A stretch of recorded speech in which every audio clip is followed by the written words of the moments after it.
Hi, my name is Victorine. I'm an advocate with CM Advocates. I'm attached to the corporate and commercial unit. This business unit handles various areas of law. We handle intellectual property, company law, we handle competition and consumer protection law. We also handle data protection and privacy. And what brings us to this conversation today, we do business law as well. So today our podcast is going to be discussing taxes and your business. So what do you need to know when you're setting up? What are the tax considerations you need to have in mind? What business vehicles are out there? What do you have to, when you're choosing a business vehicle, do you just make an abstract decision and go with whatever you want or whatever your neighbor has decided to incorporate or register? Or do you actually think through from the beginning to the end?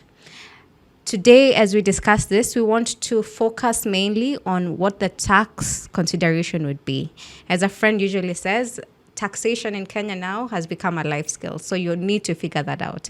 And to have this discussion with me, I'm joined by my friend, Lilian. Welcome, Lilian. Thank you, Victorine. Please tell us a bit more about yourself and what you do.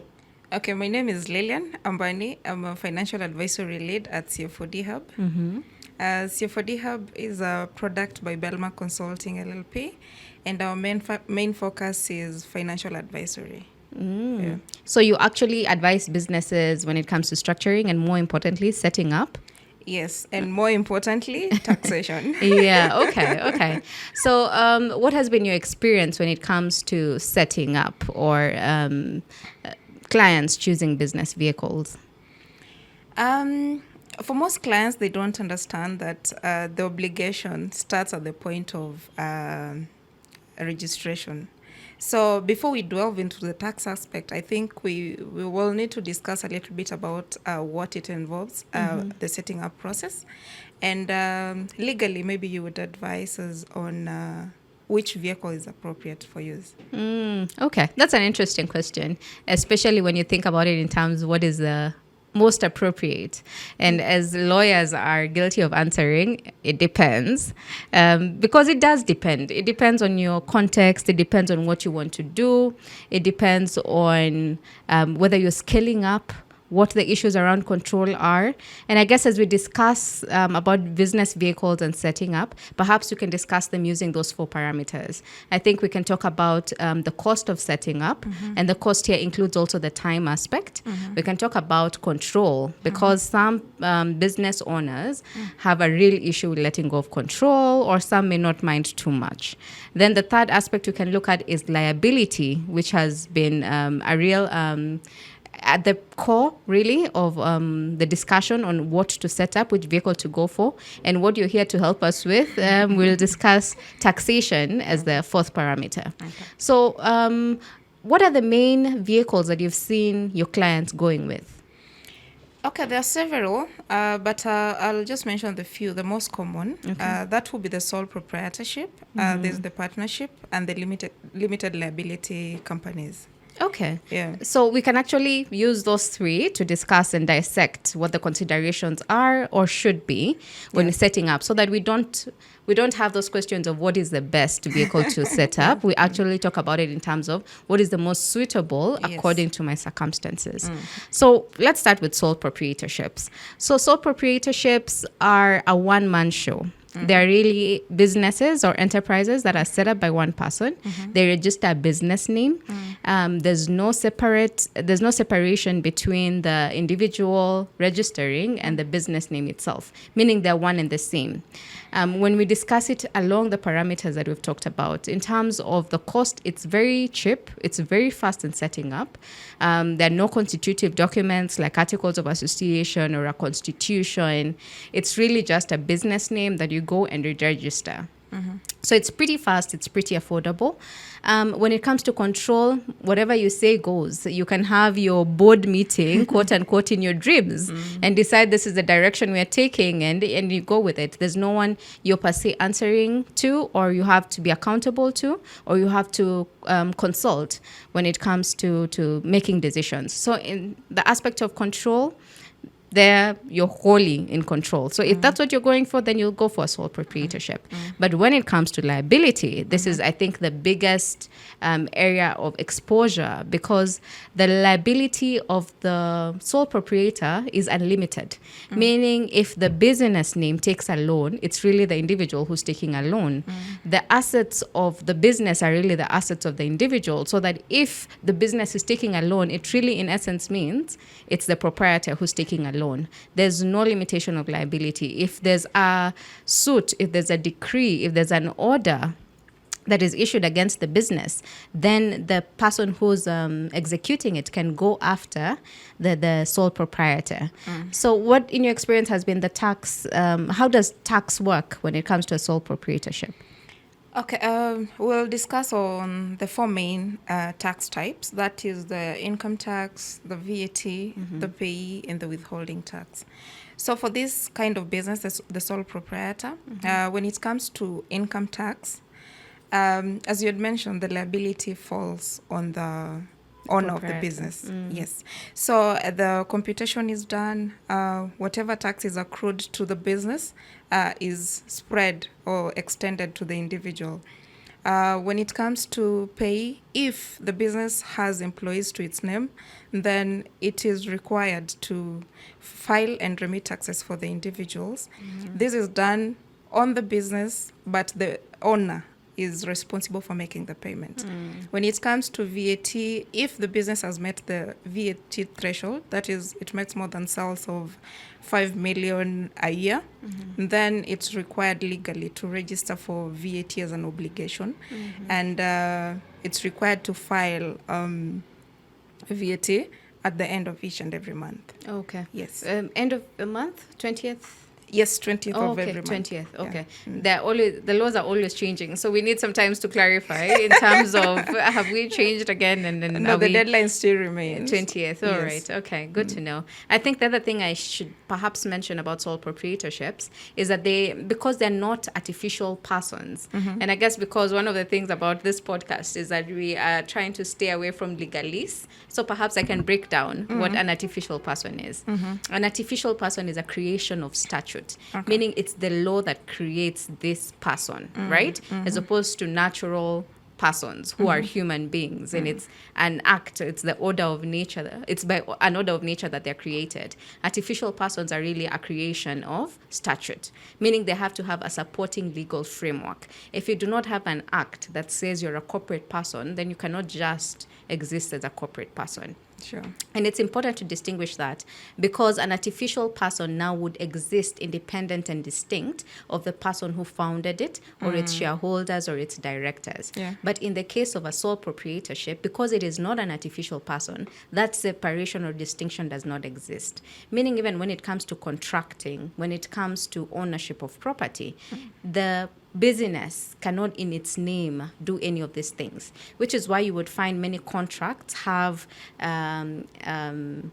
Victorine trading as XYZ Enterprises. So that is how it would appear, because it's not a separate or distinct person, separate from the proprietor.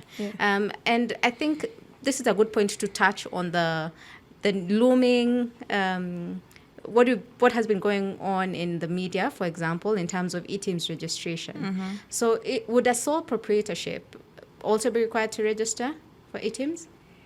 The e-team, the requirement for registration of e-teams is that any company, any business trading in Kenya, that is buying and selling, you're involved in such transaction, then you're legally required to register for e-teams. So technically, your sole proprietor is required to register for e-teams. Okay. Yeah. That's interesting. Okay. I guess we can move on to the next vehicle. You'd mentioned about partnership. Yes, partnership. Yeah. And I think in discussing it, we have to distinguish between the two main types of partnerships. We have the general partnerships, which are the old way of registering partnerships, meaning you must have had a general partner and then you would have limited partners. But you must have a general partner. within that partnership. That is contrasted with the limited liability partnerships, which came in later. I think established maybe around 6-7 years ago.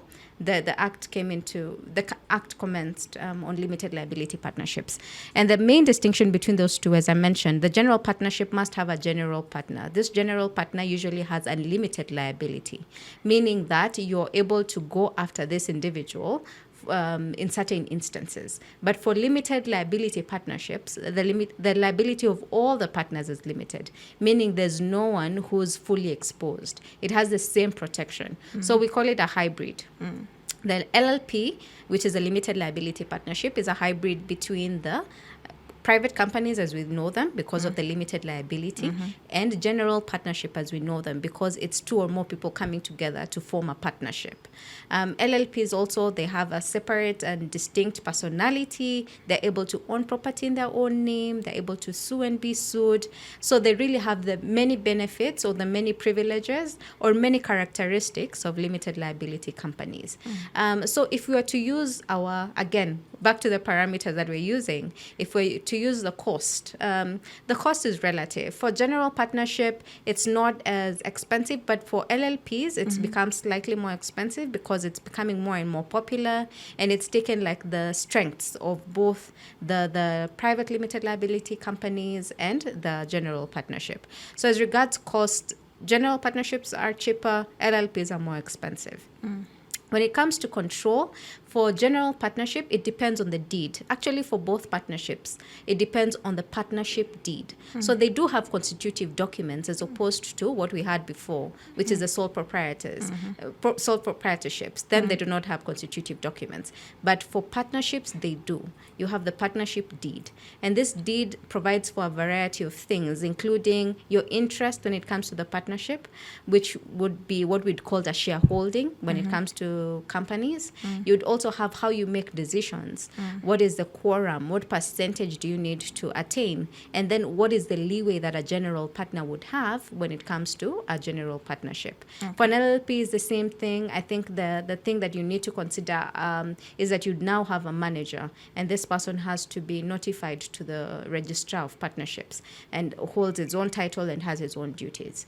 I think the third one I've talked about in terms of liability for general partnership, the general partner has unlimited liability, but for the LLPs, all of them have limited liability. So how does taxation work with partnerships? Okay. The exposure, again, I'll focus on the four major tax types that we had mentioned earlier. That is the income tax, pay, VAT, and withholding tax. Of course, there are so many others, depending on the type of business that the partnership is involved with. So when it comes to income tax, the liability falls with the partners. That means after the computation of the profits, the profit is distributed to the partners in their profit sharing ratios, and the tax is taxed at that point on individual capacity. When it comes to VAT, so long as the business has met the minimum threshold, it's required to register for VAT and remit the same on a monthly basis.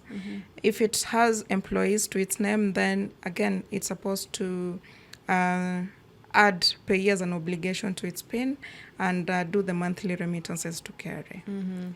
When the last thing is the withholding tax.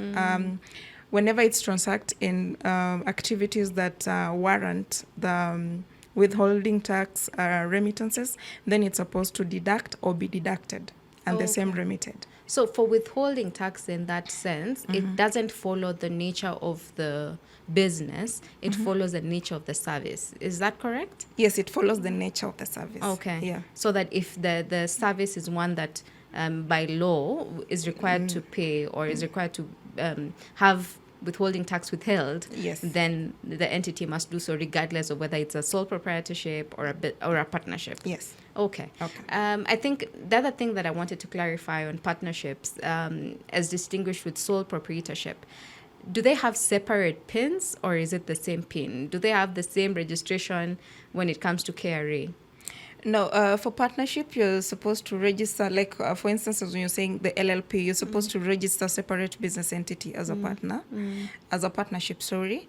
Then the partners have their own separate PINs. Okay. The only interaction comes in at the point of taxation, where the company does its profit computation. The same is distributed to the partners' individual PINs. So the payment will happen on the individual PIN as opposed to the business PIN. What about on the sole proprietorship? On the sole Same PIN? proprietor, it's the same, because the sole proprietor has one PIN that it uses as a business and as an individual. So Okay. there's no demarcation. All right. Yeah. So what I'm getting from you is that for partnerships, there are certain taxes that are charged on the partnership as a firm. Yes. And then there are certain taxes that are charged on the partners as an individual. All right. Yes. Okay. That's good clarification. Thank you for that. And I think even as we talk about these different types of businesses, because we've received very many questions on the e-teams, perhaps you can tell us, what is the process of registering on e-teams? Okay, there are two ways. One way is using the online form, where you're supposed to go and populate your details. There's a whole guideline on the carrier website. We can't get into the details because of the time factor. Yeah. But there's an online form where businesses can upload their details, and the software will be, and the registration will happen online.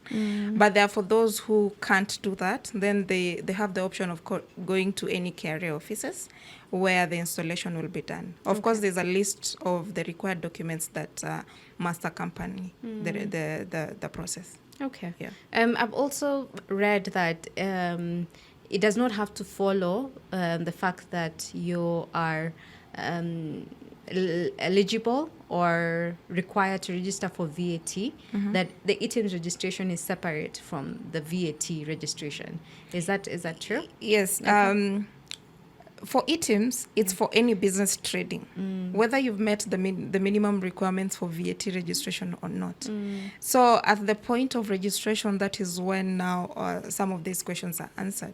So it doesn't follow the VAT registration process. Okay, all right. And I think when you've mentioned about the VAT threshold, I guess that's another conversation we need to have, right? Yeah, that's a whole different conversation. When do you register for what, right? Okay. Yeah, when do you register for VAT? Yeah. What are the exemptions? Yeah. Who qualifies? Yeah, that is a whole different conversation we can have. Which we'll definitely have.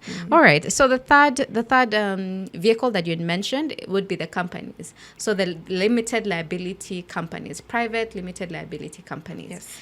LLCs or private companies, as we normally refer to them. So these ones are really truly the most common form of business. I think mainly because they are widely understood, because the statute on it is quite wide and very detailed when it comes to the provisions of companies, as well as the enabling framework or infrastructure when it comes to registration of companies, as well as maybe the global acceptance of this form of business vehicle.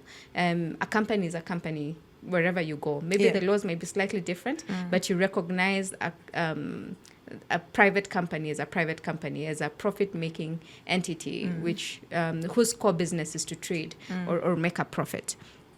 So I guess when you're advising clients on registering business through an LLC or a limited liability company, if you were to use, again, the parameters that we've discussed, and we start with the first one in terms of cost, when it comes to the cost in terms of time and as well as money, how much it costs, I think this one is affordable. It's really a sweet spot between the general partnerships or sole proprietorships and the LLPs, because they're actually cheaper than LLPs to establish. I think the cost, last time I checked, is around, the filing fees are around 10,000 and 25,000 for LLPs. Okay. So it's definitely more affordable. When it comes to time, again, because of eCitizen, it has become quite easy to set them up. Although the one thing I'd caution our listeners would be that do not move too fast to adopt the model articles, because, again, a company has constitutive documents. We have what you call the Articles of Association, which set out the regulations of the company, how shares will be transferred, how meetings will be held, how directors will be appointed. In case of death, what happens to your shares, how dividends will be distributed. So there are very many things that you have in there. And most clients or most persons wanting to register businesses would really click on the model articles without appreciating what goes into it. But it's important to appreciate it, because even when it comes to our second parameter, which is control, if a rainy day comes and there's a dispute or there's an issue that needs to be tackled, it is the articles of association which will be your core governing document. That will be the primary reference point when it comes to how are we going to go about resolving this issue. And even as we discuss control, I think for that one, we have what we call the one-man companies. These are companies that have a sole director, a sole shareholder. So these ones are allowed. It was a new development in law from 2015 that you could have a one-man company or a one-woman company in the spirit of the panel. But so that changed the aspect of control in terms of now you don't need to have two shareholders. You don't need to have a random person that you've just pulled in because you want to do this business so bad. Now you can actually do the business and fully be in control because you're a one-man company. If, however, you have more than one shareholder in the company and more than one director, then the control starts being limited. To the extent of what you've provided for in your constitutive documents, which can be the articles of association. And in addition to that, you can even have a shareholders agreement that further provides how will you be making decisions in this company. If you ever get into a disagreement and there's a deadlock because you both own 50-50, what happens in such a situation? So companies and articles of associations for companies and shareholders agreements are very instrumental, very useful in providing for such situations. And I think that's one of the other conversations we'll have in terms of constitutive documents and what we should provide for, just so that you can cover your bases. In addition to that, maybe when we talk about control, maybe I can just touch on a bit more in terms of the entities that one has to bear in mind.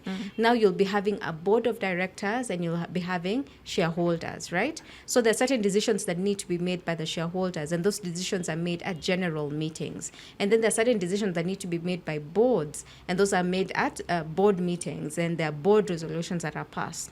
Things to do with execution of contracts, things to do with borrowing, things to do with charging the property. And I think most importantly is for someone who's setting up to realize that now they no longer own those assets. Those assets are now owned by the company. And this is where you remember the conversation we were having about an artificial person. In statute, upon incorporation, an artificial person is created, meaning the company exists independent of who you are. So that if I had a farm and now I've registered it in the name of my company, I am no longer the owner of that farm. I only have an interest, which is the shareholding interest that I have in an entity that actually owns the farm. So it's very important to have and appreciate that, so that even when we are advising clients in terms of what form of control, would I be able to just do whatever I want to do, or will that be regarded as stripping of assets? Then they appreciate that this is an actual separate legal entity with a distinct and separate personality. So what about taxation? Can you tell us for private limited liability companies? For private limited companies, actually the same rules apply. If we focus on the four major types, that is the income tax, payee, VAT, and withholding tax. Upon registration, of course, the entity has added that obligation. That is the one mandatory obligation that companies or sole proprietorships add to their PINs upon registration. So the taxation, after computation of income tax, of course, the tax liability falls on the company because it's a separate legal entity. I think you've taken us through the whole process and it's well understood. When it comes to VAT, once the minimum threshold is met, then the company is obligated to make the payments at the end of every month. Same applies to payee.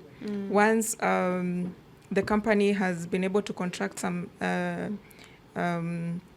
employees, then it's obligated to make those remittances at the end of the month.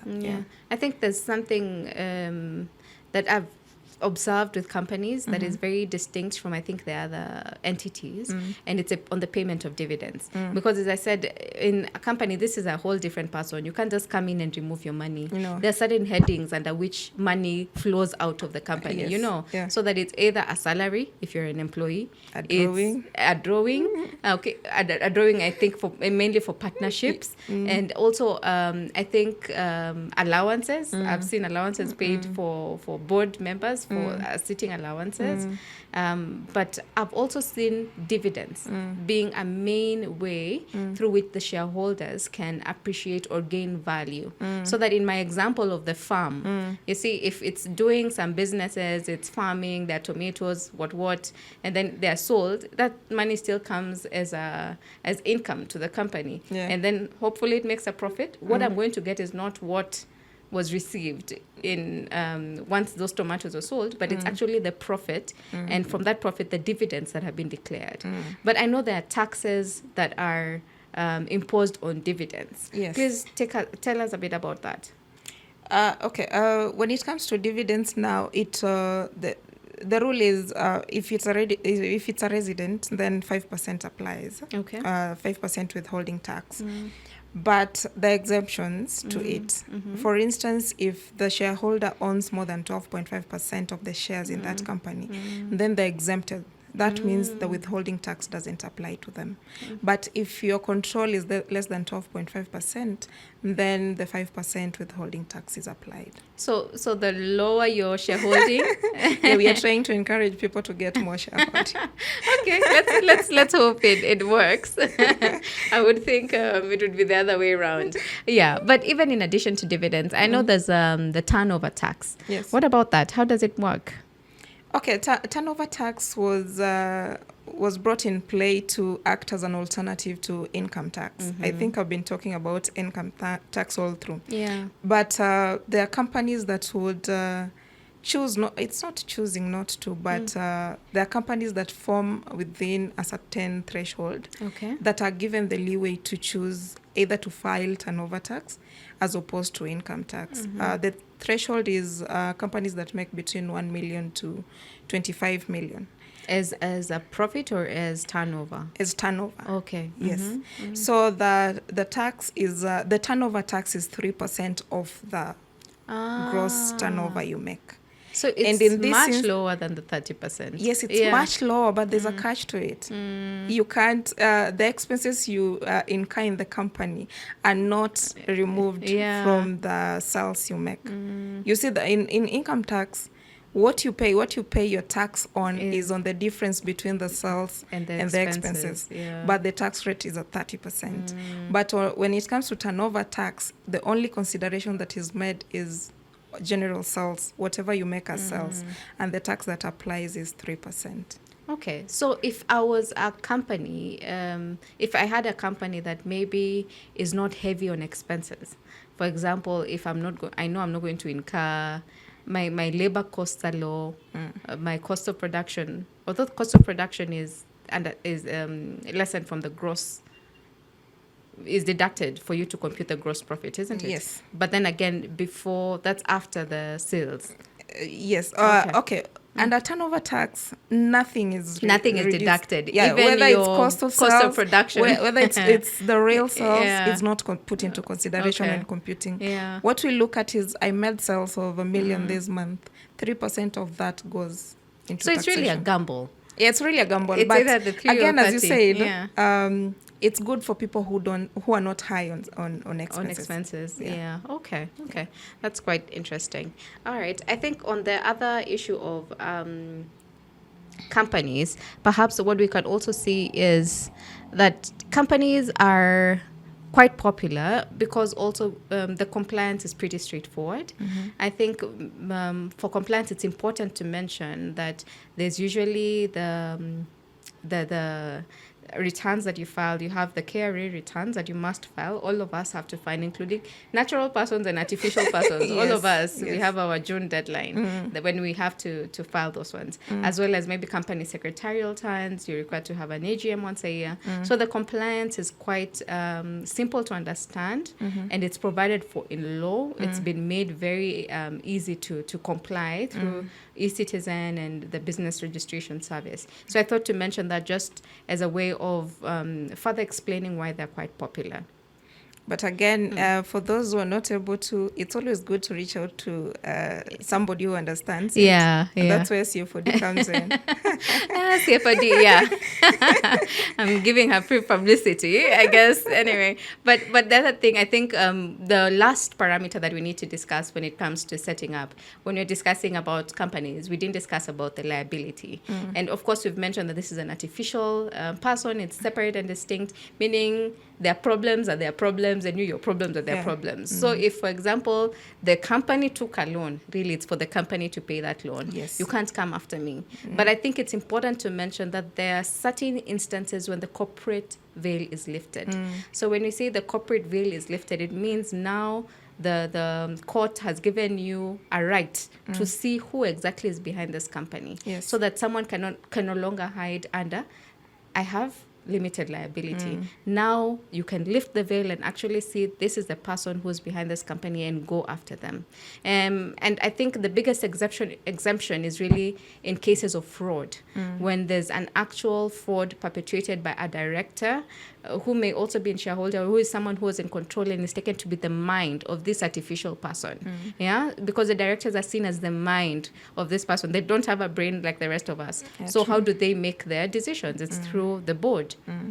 So if the board, if it can be proven that the board actually participated in fraudulent activities and actually removed this money, or that the cause of why the company is no longer able to pay its obligations, then the limited liability stops existing. Yeah. So it's a big benefit, and I would actually encourage all entities, if possible, and if this is what you're going for, do go for entities that have limited liability.